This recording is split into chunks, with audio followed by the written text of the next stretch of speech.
My parents mocked me as the dropout at every gathering, until Uncle's phone lit up at dinner. Was I wrong for what I did to shut them up once and for all? Tell me if you would have done the same thing, because honestly, I'm still not sure if I regret it or not. It all started years ago, back when I was fresh out of high school, brimming with an idealism that in hindsight was probably a little naive. I had always been a good student, straight A's, the works. Everyone, especially my parents, just assumed I'd go to an Ivy League, get a prestigious degree, and become some kind of high-flying professional. That was their dream for me, not necessarily mine. I remember the day I told them I wasn't going to college right away. The silence in the dining room was so thick you could cut it with a knife. My dad, usually so boisterous, just stared at me, his fork halfway to his mouth, a piece of broccoli suspended in midair. My mom, ever the dramatist, gasped and clutched her chest. I tried to explain. I had this idea, this passion for digital art and animation. I'd been teaching myself coding and software in my spare time since I was 14. I wanted to build an online business, create my own games, my own animated shorts. I even had a few small freelance gigs under my belt that were starting to pick up. I showed them my portfolio, my mock-ups, the small but growing revenue stream. They just nodded, their expressions ranging from pity to thinly veiled disgust. "That's a hobby, sweetie," my mom said, her voice dripping with condescension. "Not a career." My dad chimed in, "You'll regret throwing away your potential, son. A degree is your ticket to success. Without it, you're just a dropout."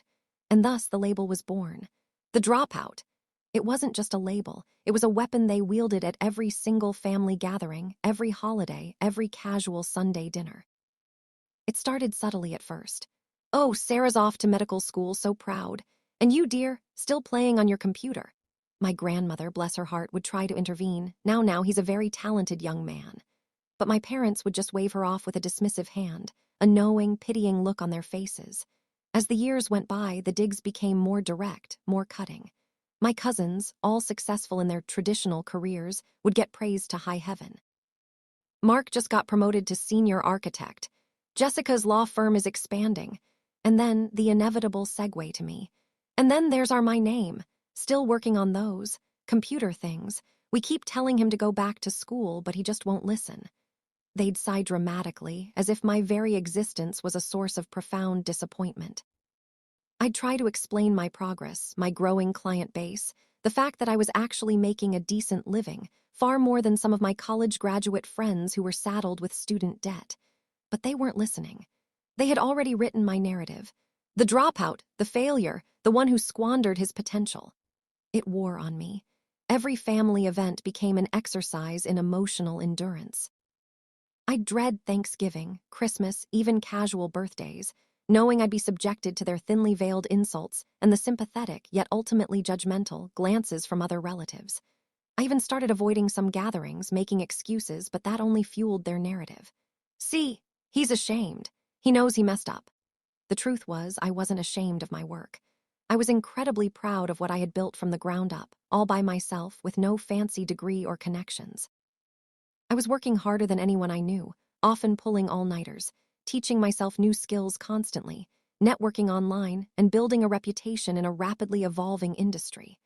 I was passionate, dedicated, and successful, at least by my own metrics. But their words chipped away at my confidence, slowly, insidiously. Sometimes I'd wonder if they were right. Maybe I should have gone to college. Maybe I was a failure in their eyes, and that was all that mattered to them. It created a deep rift between us. Our conversations became superficial, laced with underlying tension. My parents were convinced they were doing what was best for me, trying to wake me up to reality. I saw it as constant invalidation, a refusal to acknowledge my efforts and achievements because they didn't fit into their narrow definition of success. Fast forward to last year, I had finally hit a major milestone.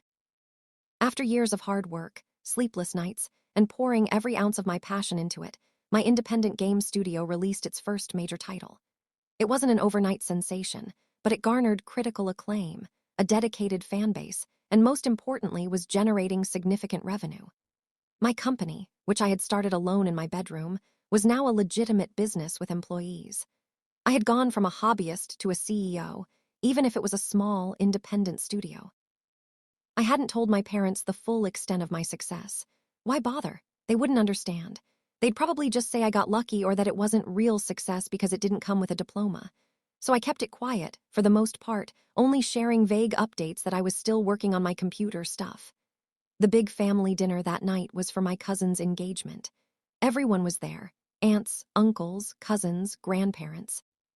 The atmosphere was typical boisterous, a little chaotic, and already charged with that familiar tension for me.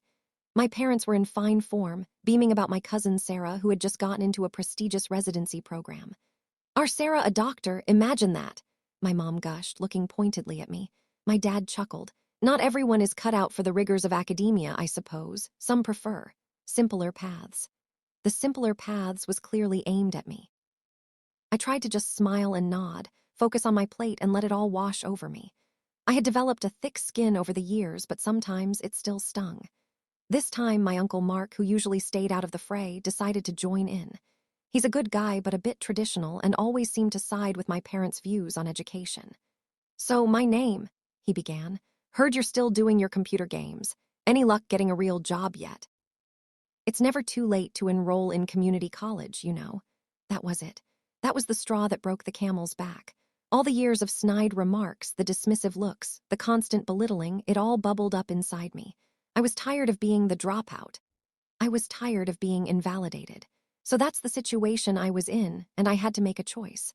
Before I tell you what happened next, I want you to pause and comment below what you would have done in my shoes. Would you have stayed silent, or would you have finally stood up for yourself? What would you have said? What would you have done? I was quiet for a moment, and I could feel everyone's eyes on me, waiting for my usual mumbled, noncommittal response. But not this time. I looked directly at my uncle, then at my parents, who were smirking, already anticipating my embarrassment. "Actually, Uncle Mark," I said, my voice calm, almost unnervingly so, "I'm doing quite well. In fact, my company just hit a major milestone." My mom scoffed. "Company? Oh, sweetie, don't exaggerate." "It's just you in your bedroom, isn't it?" "No, Mom," I replied, meeting her gaze. "It's not. I have a team of 6 people now, and our game, Starforged Chronicles, just made it onto the top 10 indie games list on Steam for the quarter." A hush fell over the table. My dad, who had been about to take a sip of wine, froze, the glass halfway to his lips. My Uncle Mark, however, looked confused. "Starforged Chronicles? Wait a minute. I know that game. My son Ethan plays it constantly. He talks about it all the time, says it's brilliant, incredibly immersive. He even bought some of the premium content." My uncle pulled out his phone, a puzzled look on his face. He navigated to the game's page, his brow furrowing as he read. Then his eyes widened. "It says here, developed by Zenith Interactive. CEO and lead designer, my name." He looked up, his face a mixture of shock and disbelief, then back down at his phone, then back at me. He scrolled a little further, and his eyes landed on the revenue figures, which were publicly available on some gaming analytics sites. The numbers were significant, very significant for an indie studio. The phone, vibrating slightly from an incoming notification, suddenly lit up his hand, casting a glow on his stunned face. The light from the screen reflected in my parents' eyes as well, their smug expressions slowly draining away, replaced by a ghastly pallor. My mom let out a small, choked sound.